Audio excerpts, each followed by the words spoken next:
오늘의 말씀 신명기 25장 1절에서 19절입니다. 사람들 사이에 분쟁이 생겨서 그들이 법정에 서게 되면 재판장은 그들을 재판하여 옳은 사람에게는 무죄를, 잘못한 사람에게는 유죄를 선고해야 합니다. 유죄를 선고받은 사람이 매를 맞을 사람이면 재판관은 그를 자기 앞에 엎드리게 하고 죄의 정도에 따라 매를 때리게 해야 합니다. 그러나 매를 40대가 넘도록 때려서는 안 됩니다. 40이 넘도록 때려서 당신들의 결례가 당신들 앞에서 천이 여김을 받아서는 안 됩니다. 곡식을 밟으면서 타작하는 소의 입에 망을 씌우지 마십시오.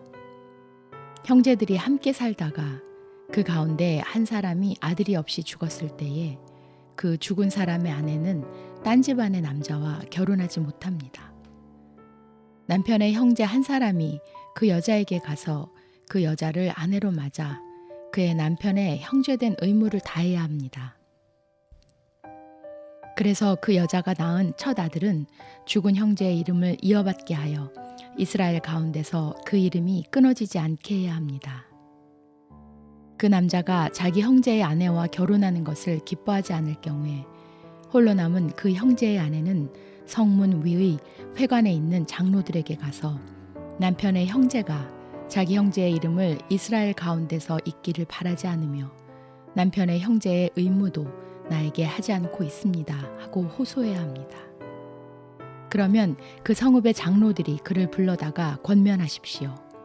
그래도 듣지 않고 그 여자와 결혼할 마음이 없다고 하면 홀로 남은 그 형제의 아내가 장로들이 보는 앞에서 그에게 나아가서 그의 발에서 신을 벗기고 그의 얼굴에 침을 뱉으면서 말하기를 제 형제의 가문 세우기를 원하지 않는 사람은 이렇게 된다 하십시오.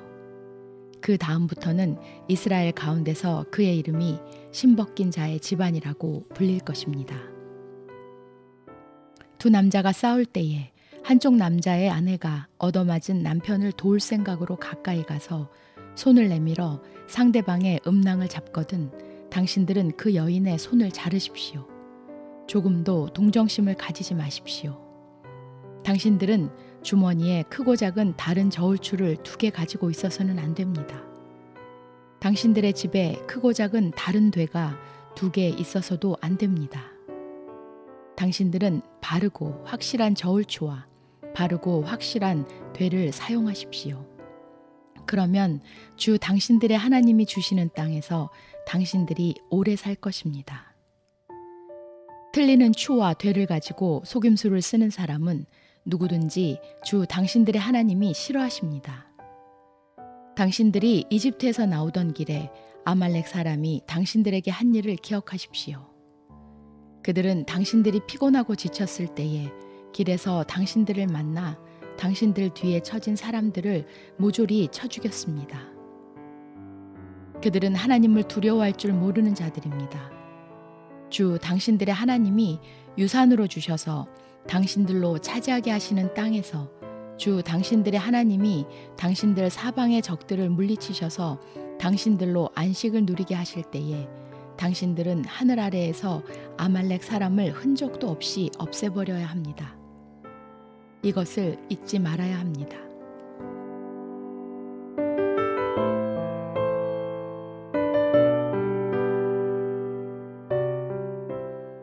전쟁에 나갔던 형이 죽은 후 형수와 어린 조카들까지 돌봐주어야 하는 동생의 삶은 참 고단했습니다.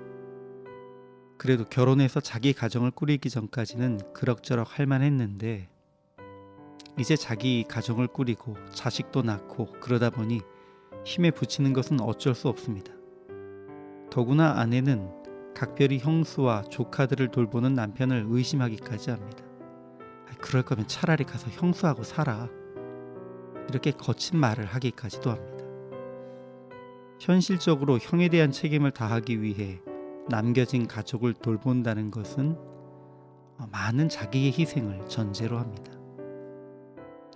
오늘 본문은 몇 가지 의무에 대해 기록하고 있습니다.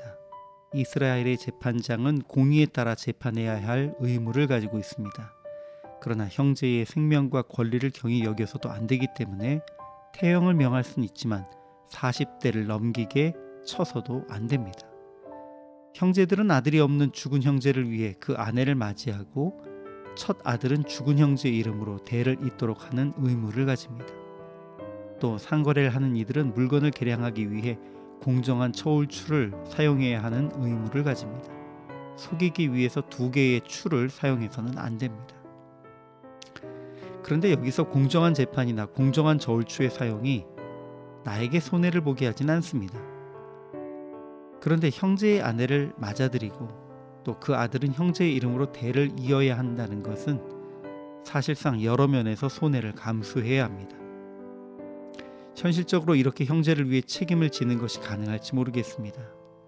성경에서는 유다의 아들 중 오난이 그 책임을 지지 않으려 하다가 죽었고, 룻기에서도 보면 그 이름도 기록되어 있지 않은 기업 물어야 할 사람이 자기 신을 벗어서 보아스에게 주면서 결국은 기업을 물을 책임도 넘겨주고 이름도 없는 사람으로 남게 되었습니다.